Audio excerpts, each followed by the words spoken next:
In this video, I'm going to talk about the last time God spoke to me clearly, loudly, and with full power and authority. I'm going to talk about what he said, what he asked, and what was my response. But if we haven't met before, my name is KoHaraLan, and 20 plus years of spiritual seeking has led me to becoming a spiritual finder. Well, here I am to share with you what I've found. Welcome to the Mantra Corner, the stranger side of deep spirituality. So I'm just going to be as real as I can possibly be today, and recount this story, which is quite fantastic and nonetheless entirely true. Just a quick backstory. I have been doing meditation, various forms of spiritual practice, intense yogic study, spiritual study, svadhyaya, the recitation of scriptural texts, as well as chanting, mantra repetition, japa, many, many things. And they've all played a part in what I'm about to share. So about a year ago, the voice of God began to speak through me powerfully as an inner impulse that is unsuppressible. And the first words, when this happened, I remember very clearly. I was sitting in meditation, sitting on the edge of a tub with my feet in some salt water, and I was staring at one of the gurus and just meditating and also doing some chanting. And I had been experiencing these spontaneous expressions of sound, if you will, for about a year and a half prior to this. Various mantras would just arise spontaneously. Om would just come out of me powerfully, though. Strong, powerful, clear, unstoppable.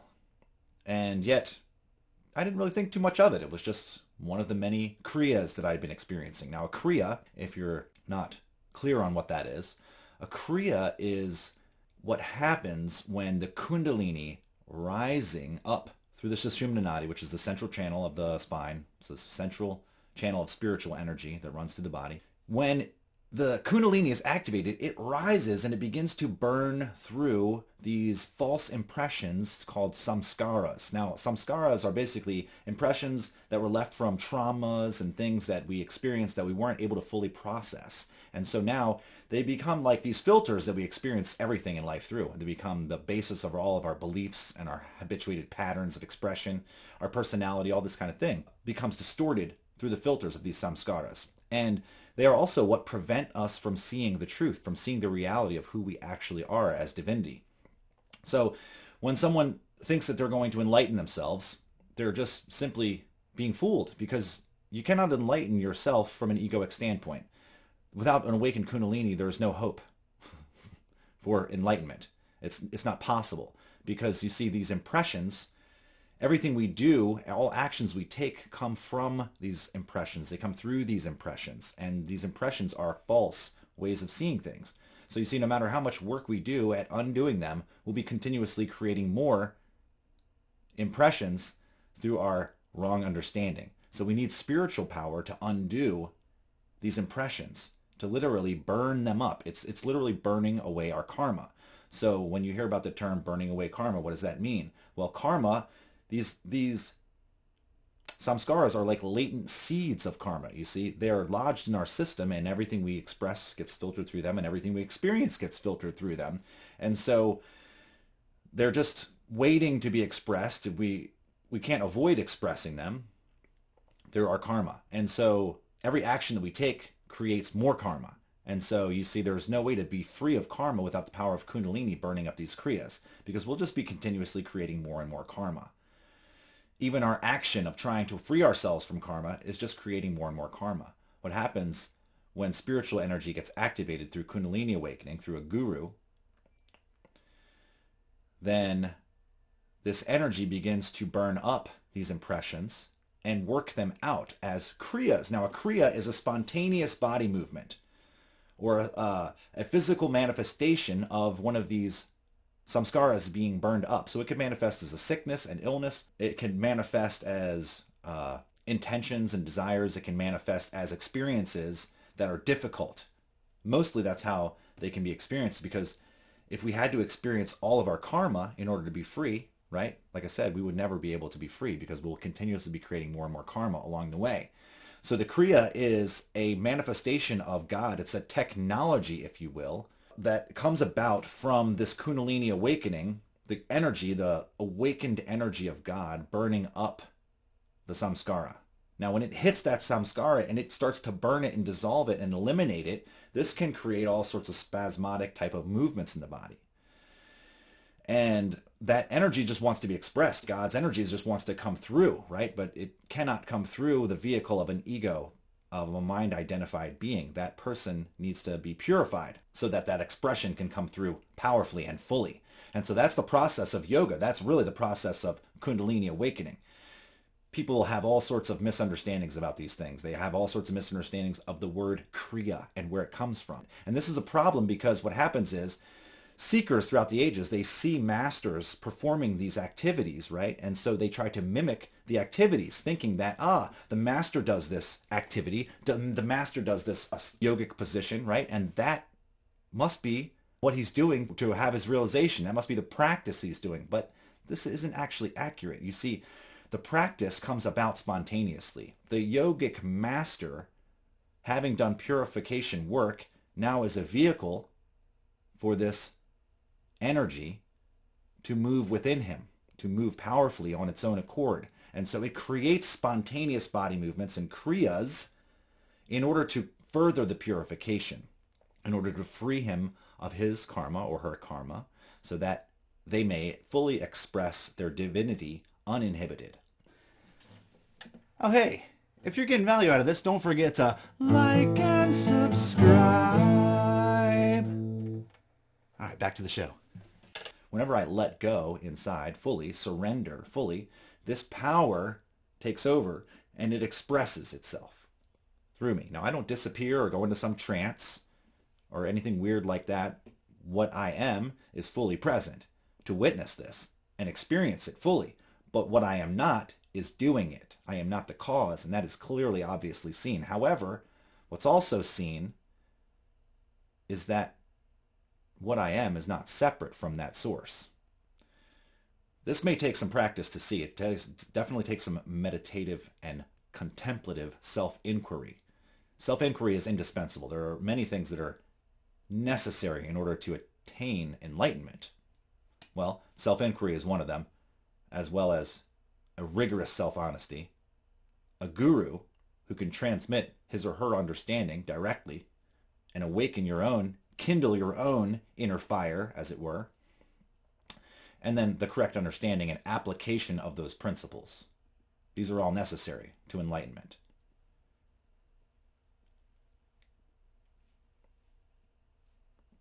But once this fire catches, it takes on a spirit of its own, if you will, and a trajectory of its own. We don't know where it's going. There's no way of telling because it comes through surrender.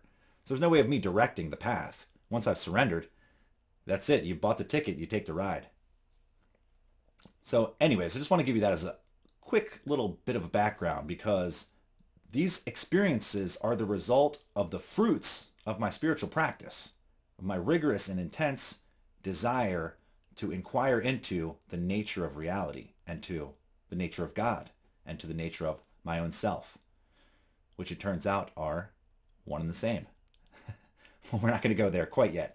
Let me get to the story because I think it's quite fascinating and it might inspire someone or uplift someone who's maybe wanting to have a closer connection with God or wondering if maybe God is even real or if there is such a way to contact that presence of God directly. And so I'm offering this story as a way to inspire you to go deeper, to seek, to keep seeking, and to don't lose hope. Because I'm not special. If it happened to me, it can happen to anyone. You see. I already said what's required. Rigorousness, discipline, a guru. These are all necessary. There's no way to avoid it. And if you think you can bypass one, you're kidding yourself. And you're going to waste a lot of time and energy and cause yourself a lot of unnecessary discomfort and suffering. There are no shortcuts. But back to our story. So there I was, in my room, about ready to take a shower. And I had been meditating and doing some chanting that morning, just the normal thing. So I get into the bathroom and I put a little Epsom salt in the water, in the tub rather, click the drain because I'm going to take a shower. I'm going to let the water fill up a little bit with some Epsom salt, suck out some of the stagnant energy, that needs to be grounded. And, this is kind of part of my daily ritual, the chanting, the meditation, baths and showers with some Epsom salts. Nothing out of the ordinary so far. But I also was doing this chanting, which is really just allowing that voice, that inner voice, to come out. And what it is, I'll describe the way it happens best I can briefly. We've all heard people ohm. We've all probably done it ourselves. Anyone watching this video knows what ohming is, right? Just om. You're just sustaining that sound with intention. And the reason why people ohm is because ohm is said to be the primordial sound, the sound out of which all manifestation erupted. And it's still vibrating and still is the basis and background for all creative energy and all experience. Om, the primordial sound. Now, when I ohm, it usually just doesn't come out as ohm, because ohming, right, is chanting a tone. You could say it's toning with the word ohm. You're sustaining that single tone. Om, you see? Now, what happens though here when I ohm, or when I tone anything, the body moves on its own, the tongue moves on its own, the vocal cords vibrate on their own, and mantras and proclamations of God and divinity, the names of God often, is what comes out. I'll give you an example. I'll ohm, but I'm going to let go of the muscles in my face, tongue, and neck as I do it. Just surrender them. Just like if I hold my arm up here, if I surrender it, it drops, right? If I hold it this way, if I surrender it, if I can keep it balanced, it'll stay upright, you see? I'm supporting it with this hand here, okay? But I dropped it though. But because it's upright, it supports itself. It's supported by the structure. Now if I move this arm, it'll drop. That's surrender. When I surrender this while toning, here's what happens. Oyamala,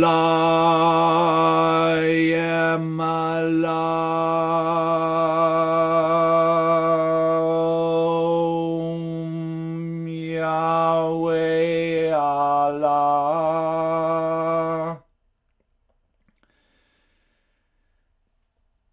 I am Allah. I am Allah. Yahweh Allah. Om. Many of you know these names. You've heard them before. Allah is the name for God in the Middle East. Long before the religion of Islam was even created, Allah was the name that the people in that region used for God. You see? It predates Islam by thousands of years. It is the name for God in that language, you see. In the ancient language. Yahweh, right, is known as the Tetragrammaton. It's 4 letters of the Hebrew alphabet. It means I am what is. That means if it is, it's me. It's what I am. You understand? It's not saying I am here separate, I am God and you are all subjects. No, it's saying if it exists, it's what I am. It's very clear. There's no separation. There is nothing other than me. I am what is. You got it? It's so powerful, and it's been hidden. This word is not even spoken by Hebrews. It's considered too holy. However, that's a misunderstanding. It wasn't like that always. It's only been like that for about 600 or 800 years. It wasn't like that always. See, the name Yahweh predates any of that. It predates Judaism because it is God's name, the name he chose to reveal to spiritual seekers, not religious folk. True spiritual seekers is who he revealed himself to. Quickly, as an aside, when I say himself, there is no gender component to God that is ultimate. You see, God has become all gender. There are masculine manifestations of God. There are feminine manifestations of God. There are horribly frightening manifestations of God, and there are beautifully blissful and wondrous, amazing expressions of God. And they are all God. Because remember, if it exists, it's what I am, as Yahweh said, as he states by the very name by which he takes. All right. Enough of the background there. Anyways, just to give you a little hint, okay, so I'm in the shower. I'm toning. Oh, Yahweh, Yahweh, Allah, oh, Mayam, Allah, oh, Mayala, Yahweh, Allah, oh, Mayam, Allah, Yahweh, Allah, Yahweh, Allah. And I'm allowing the energy to ramp up higher and higher. It just seems like it wants to. It's like the tone, the pitch, higher and higher. The volume's increasing. Yahweh Allah, Yahweh Allah, Om Yahweh Allah, Allah, and so on. And at some point, what happens is it catches. It's like a motor. It's like, you know, when you're pulling a lawnmower, and then it catches. That's what happened. It's like I was pulling this string by doing this chant, by allowing this chant to come through. It was pulling and pulling, and finally it just caught, and the motor caught, and it starts going on its own. And now I'm not doing it at all. I'm not even toning at this point. It's caught, it's doing itself, and the power's increasing, the volume's increasing, the pitch is increasing, the intensity is increasing. It starts to become all-encompassing. It's like everywhere and everything, this power, this tone, this sound, it's increasing in velocity. It's just louder and louder and intense, more intense and higher in pitch. And it's just, I'm literally screaming now. I can't even, I mean, as loud as my voice could possibly go, I'm screaming this,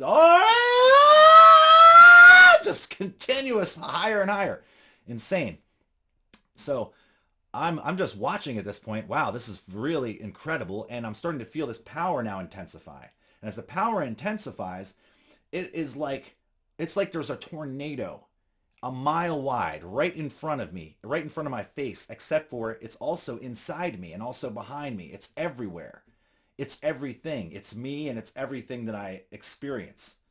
But it's not me. It's not a self, but I'm not separate from it. It's everything in my experience. This tornadic type power feels like it could rip me apart to pieces. It feels like it just totally could obliterate me. I mean, I cannot conceive of a power like this.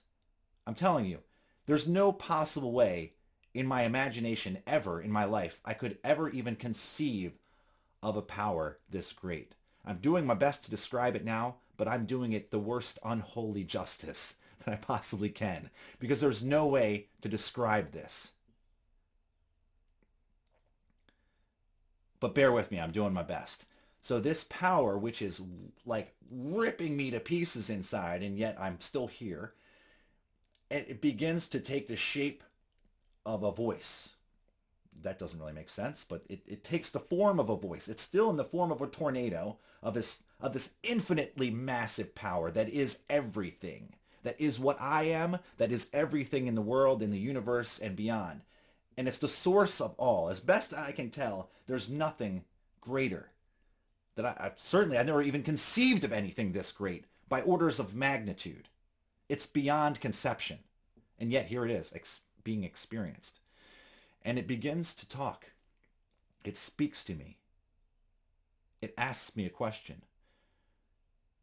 Because you understand, I'm aware of what this is. It's unmistakable. This is the power of God. In my mind, I know this. This is the power of God. What else could it be? It's the most obvious explanation. And I'm surrendered. I'm surrendering to this power. Oh my God. I mean, tears flying out of my face. Just awe and wonder. Amazement. Speechless.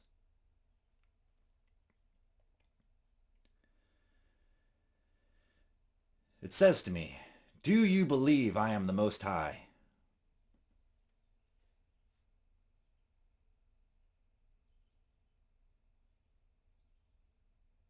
well, I can't conceive of anything this great.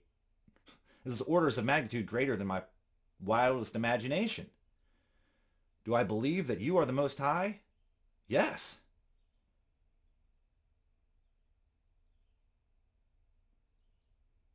And then there's a seed of doubt. Well, shit, what if this isn't the Most High? What if there's something even higher? I don't know. I mean, I'm just experiencing this for the first time, but that was just a momentarily, it was just a momentary doubt that what if there's something higher?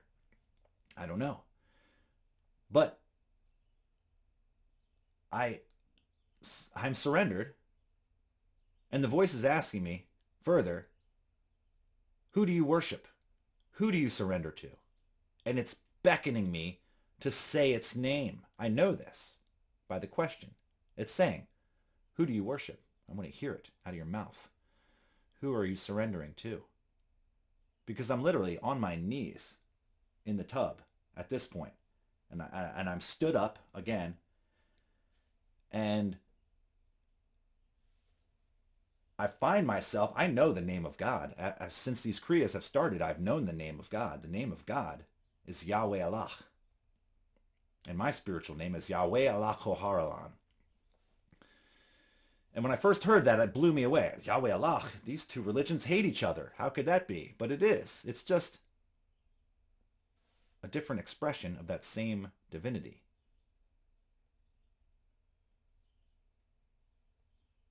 It's just a different name for the same one. And Yahweh Allah KoHaraLan is this expression of that same one. So I am completely enraptured, and God is demanding me, is beckoning me, is commanding me, say my name. Tell me, who do you worship? Who do you surrender to? And I'm enunciating the name of God in that moment. I remember the teaching of my guru, Baba Muktananda. Always, the Lord dwells within you as you worship your own self and not your own ego. This is not some self-aggrandizement, some megalomaniac, narcissistic nonsense, but the self of all, the self within, the inner self, which is the same for us all. We all share this same inner self, this same awareness. Because again, Yahweh, if it exists, is what I am. You see? We are all that. However, in that moment, as I'm expressing the name of God, as it's coming forth from my lips, I remember my guru's teaching. The Lord dwells within you as you, and I say to God, when he asks who I worship, who do I surrender to, I say, Yahweh Allah KoHaraLan.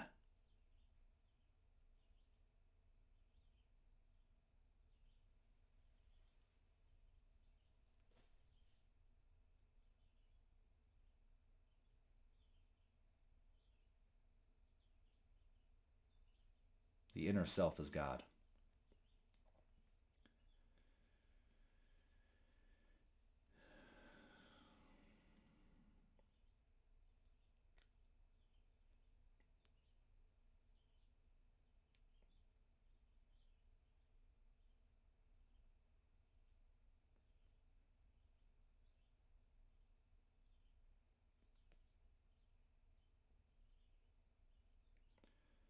God is not separate from what I am.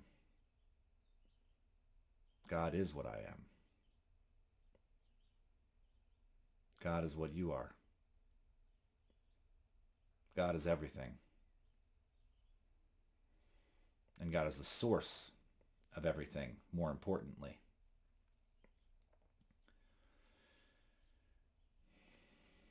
And when you discover that the source of everything is your own self, your own deepest self, not your ego, not your mind, not your personality, not who you take yourself to be. You have to do a lot of work to have this understanding. So I don't want you to think it's going to come easy, or that you're going to get it overnight and understand it right away and be able to apply it for your life. But this is just to crack the door open a little bit and allow some light to shine in.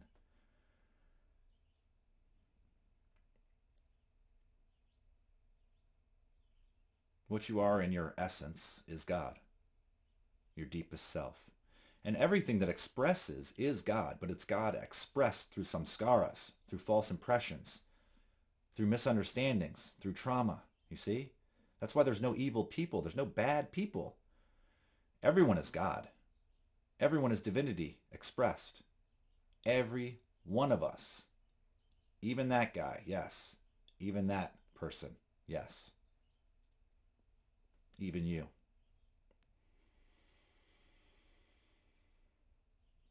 But just having that as a thought doesn't change anything. It's not going to make you enlightened.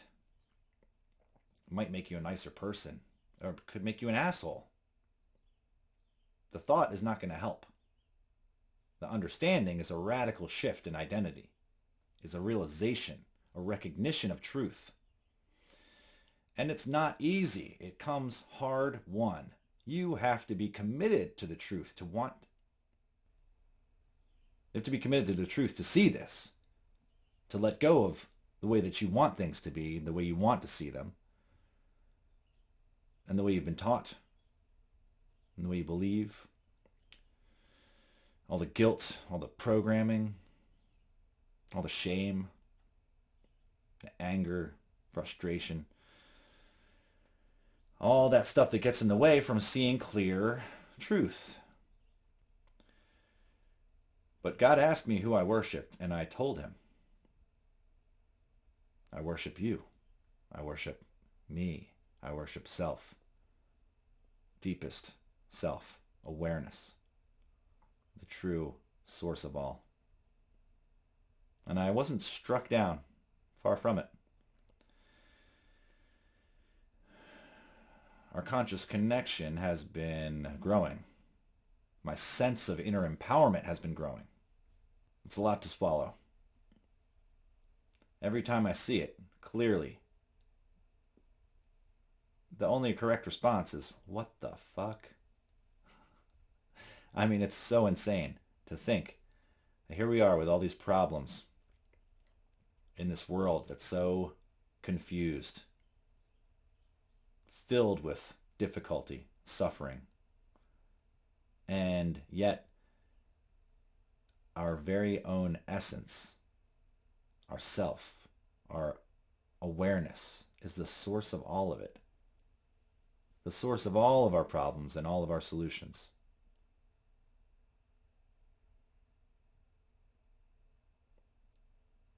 And that there's nothing separate from us. There are no real enemies.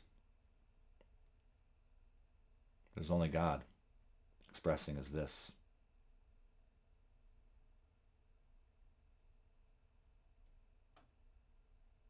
And now this.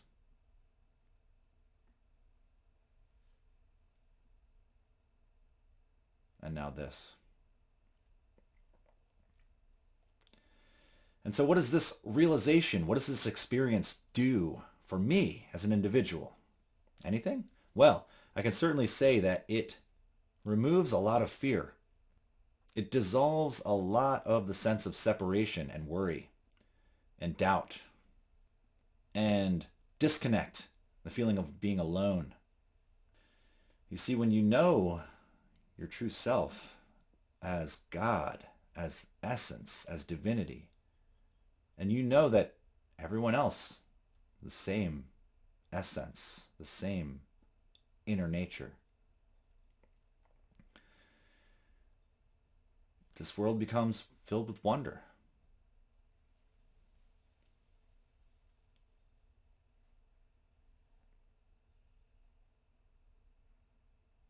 It changes everything.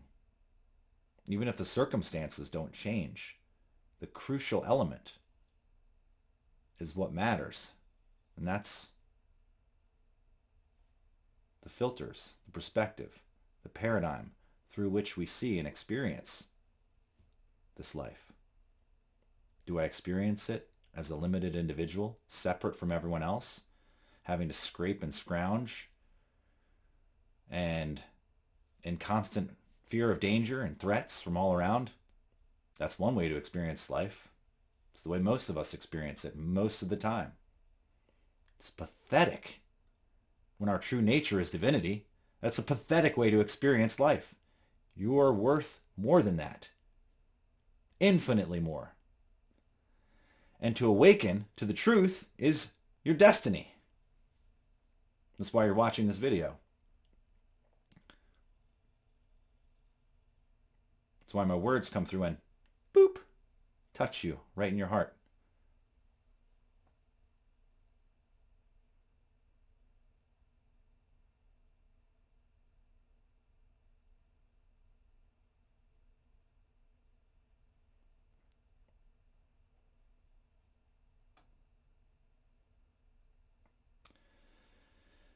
The other way to live is in the recognition of your own essential nature as God, as awareness, as the background substrate out of which all experience manifests. And this is not a belief, you see, but this is a realization that is hard won through spiritual practice and meditation. And this can be your realization. All it takes is a commitment, a willingness, a discipline, a guru, spiritual awakening, Kundalini, correct understanding and application of those principles. It's just that simple. Oh, and time.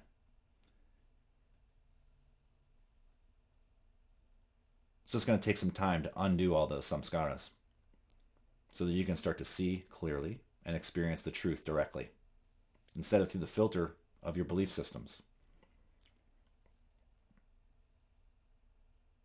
But you can do it. It can be done. And look what the fruits are. The fruits that you get if you take this path to the end. You get to experience your true self. You get to experience and be and live the fullest expression of your true nature, divinity. You get to know yourself as God. Not to think it. Believing it is useless. It's actually going to fuck you up to have this belief. But if you have the realization and the recognition, it changes everything. So keep going. Take heart. Continue on your journey. Reach out if you have questions. Make sure you subscribe so you don't miss any updates. And remember, resistance is futile. The pathway to liberation is acceptance and surrender to that divinity within. Until next time, blessings and salutations to the Siddha Gurus. Om Yahweh Allah. Blessings to each of you. Love you all. Please don't hesitate. If you have any questions or comments, put them below. You know how to find me. There's links in the description. I look forward to seeing you on another one real soon. Got one coming up right now, so stick around.